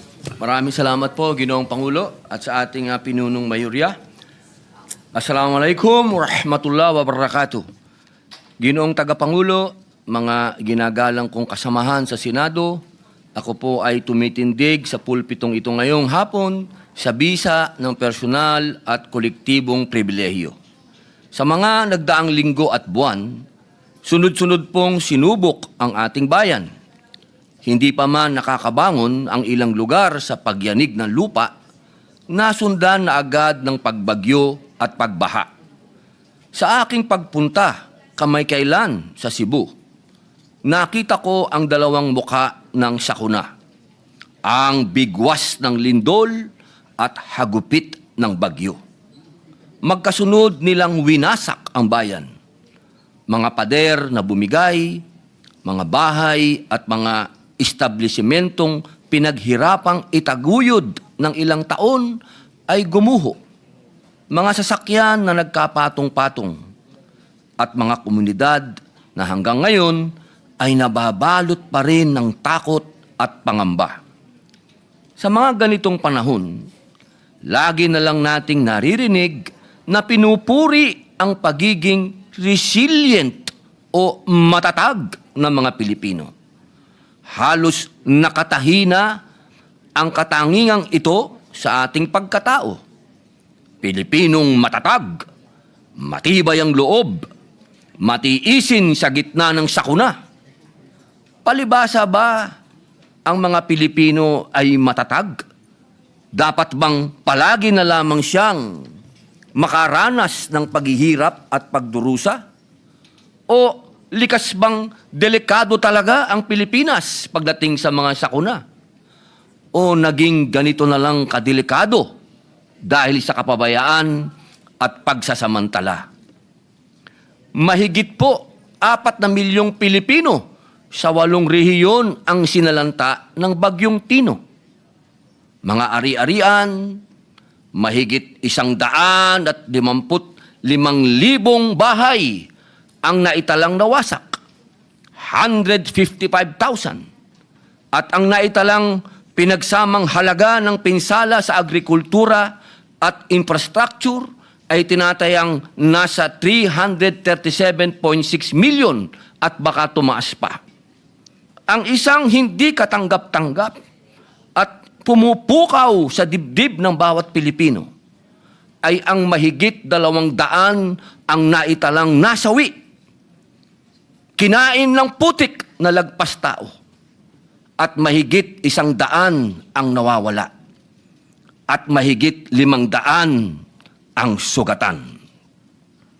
Habang bumabangon pa lamang ang iba nating mga kababayan at mga institusyon sa nagdaang bagyo, dumating naman ang Bagyong Uwan na nanalanta sa mahigit 2 milyong Pilipino sa 15 rehiyon. Sa kasalukuyan, mahigit 800,000 ang nasa evacuation centers. 6 ang naitalang nasawi at tinatayang mahigit 4,000 bahay ang napinsala. Naulat din ang pagbaha sa mahigit 200 lugar, habang halos 300 bahagi ng kalsada at higit sa 50 tulay ang hindi madaanan sa kasagsagan ng bagyo. Nakaranas din ng pagkawala ng kuryente at supply ng tubig sa mahigit na 400 lungsod at munisipalidad, kasama na po ang aking probinsyang Camarines Norte. Sa mga karanasan nating ito, nabunyag na naman ang katiwalian sa mga proyekto. Mga maninipis at tinipid na poste ng gusali, mga seawall na madaling masira at bumigay, ang katagang flood control ghost projects pala ay hindi lamang ghost sa kadahilan ng hindi sila nakikita at nararamdaman, kundi dahil mumultuhin tayo ng mga ito sa tuwing magkakaroon ng kalamidad. Mumultuhin tayo ng kapabayaan at katiwalian na pinabayaan nating manuot sa sistema. At kung may dapat tayong mapagtanto sa lahat ng ito, iisa lang ang katotohanan. Hindi kalikasan ang may problema. Sistemang bulok at palpak. Kung matatagman ng ating mga mamamayan, hindi po yun nangangahulugan na kailangan nating hayaang dumanas sila ng hirap sa bawat sakuna. Ang resilience na ginagayak ng bawat Pilipino bilang isang tatak ng karangalan ay naging tabing na din na nagkukubli sa kawalan ng pananagutan. Bilang mga mambabatas, tungkulin nating itaguyod sila. Ibsan ng bigat na kanilang dinadala. Mas lalo pang palakasin ng kanilang loob at patatagin ng kanilang diwa. Our people deserve more from us. Hindi salita, hindi grandstanding, kundi sa gawa. Tunay na malasakit at tapat na paglilingkod. Kaya po noong Setyembre pa lamang, isinusulong ko na ang Senate Bill number 1299 o Mahiya Naman Kayo Act na naglalayong ganap na alisin ang ekwasyon, ang panghihimasok ng mga mambabatas sa pagtukoy, pagpopondo at pagpapatupad ng mga proyekto. Layon din ng panukalang ito na patatagin ang koordinasyon ng national government sa mga local government units, sa mga infrastructure projects na itatayo sa kanilang mga lugar. Kung ang isang proyektong pang-infrastructure ay itatayo sa isang probinsya, munisipyo, syudad o barangay, dapat ito ay alam ng mga local government officials doon. Hindi na pwedeng surprise na lang ang mga proyekto na ikagugulat ni governor, ni mayor, o ni kapitan. Naalala ko pa noong 2024, matapos ang pananalasa ng Bagyong Christine, personal ko pong tinutukan ang pagbaha sa Camarines Sur dahil ako po'y Bicolano. Nakita ko kung paanong ang ilang proyekto ng flood control, imbis na makatulong, ay naging sagabal pa sa natural na daloy ng mga ilog. Isa itong malinaw na halimbawa kung paanong ang hindi konsultadong proyekto ay nagiging sanhi na mas matinding sakuna. Maaalala din na sa kasagsagan ng mga bagyo noong Hulyo nitong taon, nanawagan po si Manila Mayor Isko Moreno na ibigay sa mga LGU ang pamamahala sa mga pasilidad kontra baha. Dapat sa kanila magsimula ang proyekto. Dapat sa kanila manggaling ang plano. Dapat sila ang nagpapasya kung paano magpoprotektahan ang kanilang mga mamamayan. Ang trabaho ng legislatura ay magbigay ng otorisasyon sa pamamagitan ng batas, hindi ng padrino. Magbigay ng gabay, magbigay ng solusyon, hindi ng problema. Kung pumalpak ang proyekto, kung may pagkukulang, dapat malinaw kung sino ang mananagot, hindi na kung ano-ano pang investigasyon. Ngunit, kahit ayusin natin ang sistema, paano po tayo makakaiwas sa sakuna kung hindi natin alam ang panganib? Kaya, isinusulok ko rin po ang Senate Bill number 1481, ang National Hazard Mapping Act. Kailangan natin ng malinaw, kumpleto at updated na pambansang mapa ng panganib. Isang mapang magsasabi kung saang delikado tumira, kung saan hindi dapat magtayo, at kung saan dapat ililikas ang mga pamilya bago dumating ang bagyo, lindol o pagguho. Ang mapang ito ay buuin sa pamamagitan po ng koordinasyon ng DNR, NAMRIA, DOST, Climate Change Commission, NDRRMC at DILG, at i-update tuwing 5 taon. Ang mapang ito ang magiging gabay ng LGU sa zoning, urban planning, relocation at emergency response. Hindi pwedeng hula-hula ang buhay ng Pilipino. Hindi pwedeng tsambahan ang kaligtasan ng komunidad. Ang respeto sa siyensya ay respeto sa buhay. Sa diwa ng katarungang panlipunan at malasakit, ang inyong lingkod ay maghahain din po ng isang resolusyon na nanawagan sa lahat ng government financial institution at iba pang ahensya na magpatupad ng pansamantalang moratorium sa pagbabayad ng utang sa mga lugar na idiniklarang nasa ilalim ng state of calamity. At humihikayat sa mga pribadong bangko at institusyon na makiisa sa diwang ito. Sa ganitong sitwasyon na labis na silang sinubok ng panahon, huwag na natin pong dagdagan pa ang kanilang pagkalugmok. Ako rin ay nananawagan sa ating pamahalaan at sa mga kapwa lingkod bayan na pawiin muna ang mga labis na formalidad, masalimuot na proseso at mahigpit na requirement sa pagbibigay ng serbisyo sa ating mga kababayang labis na naapektuhan ng kalamidad. Sa panahon ng pangangailangan, ang agarang tulong ay hindi dapat hadlangan ng masyadong maburokrasyang pagkilos dahil ang bawat segundo ay mahalaga sa buhay at pagbangon ng ating mga mamamayan. Huwag nating gawing normal ang pagtitiis, ang pag-akyat sa bubong, ang paglusong sa tubig baha at putik na may panganib na makuryente. Sa makatwid, hindi palibasay sila'y matatag. Maaari na nating hayaang maging normal na bahagi ng buhay ng Pilipino ang pagdurusa.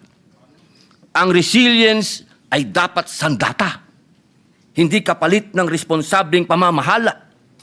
Ang katatagan ay dapat pinupunan ng tulong, hindi inaabuso ng kapabayaan.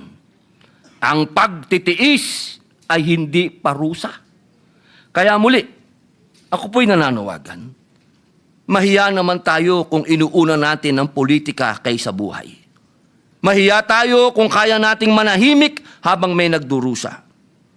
Ngunit kung kikilos tayo ngayon, kung iwawasto natin ang sistema, kung uunahin natin ang pagmamalasakit kaysa pamumulitika, maibabalik natin ang dangal sa serbisyo publiko. May pag-asa pa ang Pilipinas. Ngayon ang panahon para makita ang peligro bago dumating ang trahedya. Ngayon ang panahon para hindi lang tayo maging matatag, kung hindi maging ligtas. Ngayon ang panahon para protektahan ang buhay ng Pilipino, hindi ang kapangyarihan. Mga kasama, mga kapwa ko lingkod bayan. Sa akin pong pag-ikot, kitang-kita ko po ang hindi ko po maipaliwanag sapagkat hindi na po kailangan ng matinding research o mga scientists kung anong naging problema dito sa ating bayan, ba't maraming namamatay. Saan po kayo nakakita na mga riverbed may nakatirang tao? Mga daanan ng tubig, ginawang tirahan ng tao at ginawa pang barangay. Siguro naman po mga kasama, kitang-kita na natin kung saan ang problema. Ang kailangan po natin ngayon ay political will. Kailangan po natin talagang ipabatid sa ating mga kababayan na hindi po tinitiran ang riverbed at hindi po tinitiran ang mga ilalim ng tulay. Hindi po tinitirahan at hindi po pwedeng gawing barangay ang daanan ng tubig na inukit ng kalikasan. Yaang pong mga lugar na yan, sa matagal na panahon, 1,000 taon, yaan po ay daanan ng tubig. Kaya mga kasama, pagbutihin pa natin, dahil ka nga ng aking yumaong ama, ang tunay na karangalan ng tungkulin ay nasusukat hindi sa karangyaan ng posisyon, kundi sa malasakit, serbisyo, at pagsasakripisyo ng sarili para sa pinaglilingkuran. Maraming salamat po. Majority Leader. Mr. President, I move that we refer the privilege speech of Senator Padilla to the Committee on Environment, Natural Resources, and Climate Change. So move, Mr. President. Any objection? Hearing none, so referred.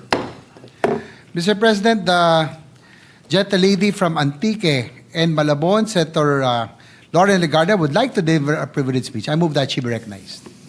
Senator Lauren Legarda is recognized. Thank you, Mr. President. At the outset, I would like to commend our colleague, Senator Erwin Tulfo, for his privileged speech, and Senator Robin Padilla as well, both their privileged speeches on the environment and how we must nurture nature. So count this, Mr. President, as strike 3 on the environment. Typhoons Tino and Uwan had claimed hundreds of lives. Typhoon Tino, 232 lives and left more than 6 dead and displaced 2.4 million. Cebu and Negros were the worst with 150 fatalities for Cebu, followed by Negros Occidental with 42, Negros Oriental with 21. These tragedies hit close to home, barely 2 months after a 6.9 magnitude quake in the same region that claimed 79 lives. This is nature speaking to us clearly. Our growth has outpaced our safeguards. Beyond the natural calamities, unchecked mining and reclamation, deforestation and illegal logging, unregulated construction, uncontrolled urban sprawl into no-build zones, poor solid waste management, corruption in infrastructure, and government clearances have eroded the very foundations of safety and sustainability, including the fact that we do not follow the no-build zones, that we do not follow the NAMRIA maps where it clearly dictates where to build and not to build. For decades, we've answered floods with concrete, higher walls, longer dikes, deeper drains. Yet every storm proves that Concrete alone cannot protect us, especially when it's weakened by corruption, flawed clearances, or lost as ghost projects. The Department of Environment and Natural Resources Water Resources Management Office recently evaluated over 4,000 flood control projects nationwide. The findings are alarming. 42% were problematic, unconstructed, duplicated, or already existing. Nearly 30% were poorly situated, dikes that block natural river flow, protect idle lands, or redirect water into communities. Some projects the DNR confirms were reclamation in disguise, converting riverbanks and wetlands into land development zones. Even more alarming, the DPWH admitted that many flood control projects lacked environmental clearance certificates, despite being environmentally critical and high risk. Worse, the agency itself acknowledged that some of these structures have actually worsened flooding and, in fact, should be dismantled altogether. We spent billions for safety. Instead, we engineered vulnerability. To this, science tells us what experience has long confirmed. Flooding cannot be solved by fighting nature. It can only be managed by working with it. The UP Resilience Institute urges a shift from rigid mega projects to flexible, nature-based, science-driven systems. At its core, flood protection should begin not with cement, but with soil, trees, and ecosystems, a layered defense shaped by nature's design. Upstream, we must restore our watersheds. Our forests are the first line of defense. When watersheds fail, everything downstream suffers. Reforest degraded mountain slopes with native tree species. Establish bamboo and vetiver groves along riverbanks to anchor soil and slow runoff. Encourage small catchment ponds and contour farming to retain rainwater and reduce erosion. Protect existing forests from illegal logging, mining, and encroachment. Along our rivers, we must restore their room to breathe, reconnect floodplains, and rehabilitate riparian buffers. Restore wetlands that once acted as natural sponges, absorbing excess water during storms. Replace hard concrete embankments with eco-engineered alternatives. Gabions and coconuts reinforced with deep-rooted vegetation that stabilize slopes naturally while supporting biodiversity. Stop converting riverbanks into commercial or residential zones. In our cities, we must allow water to find safe paths instead of forcing it underground. Build sponge infrastructure, permeable pavements, bioswales, rain gardens, and retention parks that absorb runoff instead of channeling it. Promote green roofs, urban tree planting, and household rainwater harvesting systems. Enforce strictly the Ecological Solid Waste Management Act because every clogged canal begins with a single piece of plastic carelessly discarded. Respect and observe the National Building Code's no-build zones and follow the NAMRIA maps, which is said to have been distributed to all local government units. Stop granting exemptions for politically connected persons. And along our coasts, we must bring back the mangroves and seagrass beds that shield us better than any seawall ever could. To make this happen, governance must evolve as much as our climate has. Agencies must act as one under a unified, integrated flood management and river basin framework with support from local governments, academic institutions, and local communities. The DPWH must align all flood projects with DNR WRMO's satellite validation database before approving or funding any new structure. Equally vital is the use of multi-hazard maps, integrating flood, landslide, earthquake, and storm surge risks to guide all planning and infrastructure decisions. These maps are not for mere academic exercise. Without them, we build where water should flow and settle where danger waits. They must be regularly updated with satellite data used by all agencies and LGUs and made public to ensure accountability and preparedness. All future projects must be science-based, risk-informed, and climate-aligned, not politically convenient or politically determined.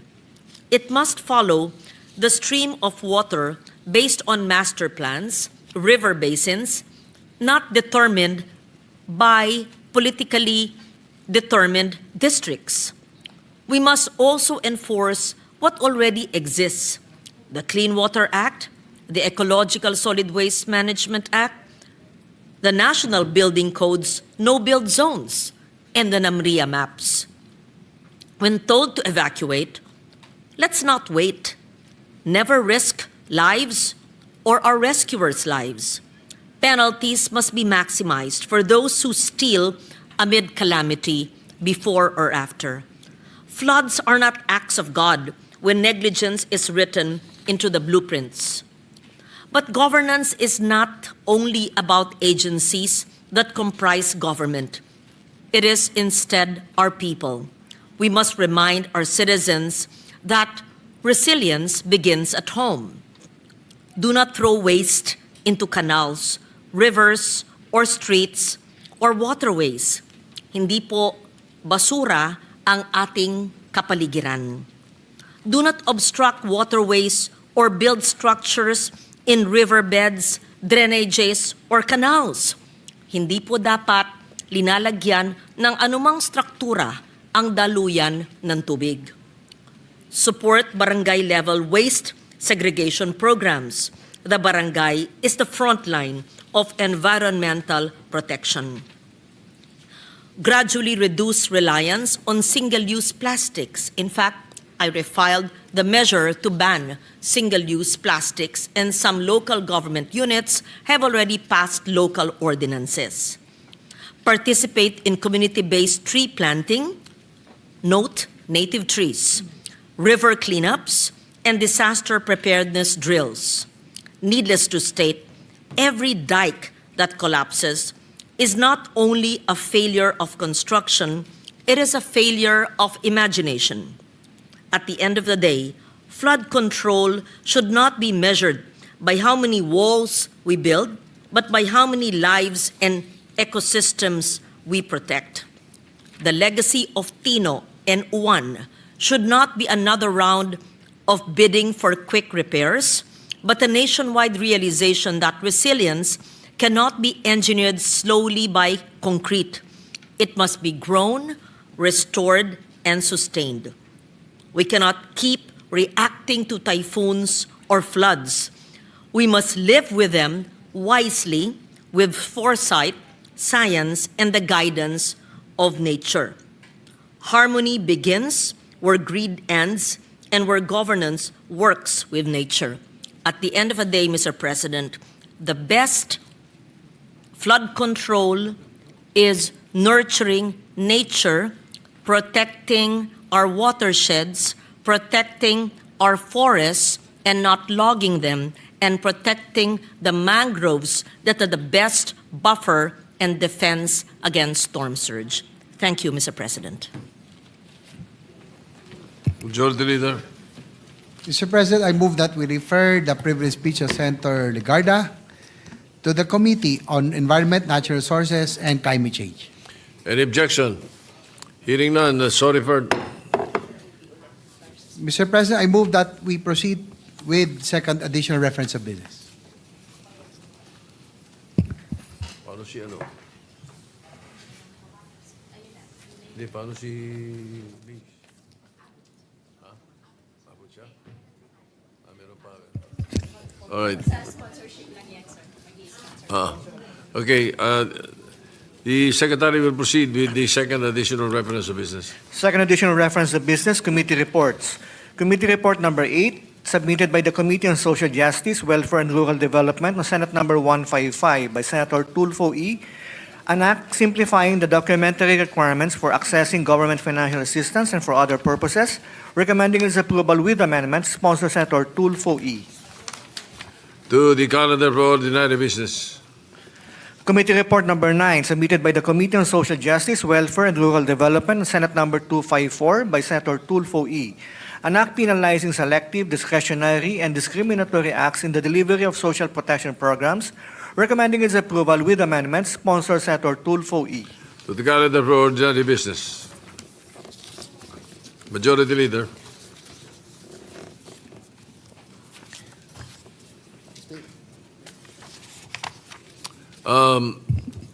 The session is suspended before we recognize again the Majority Leader.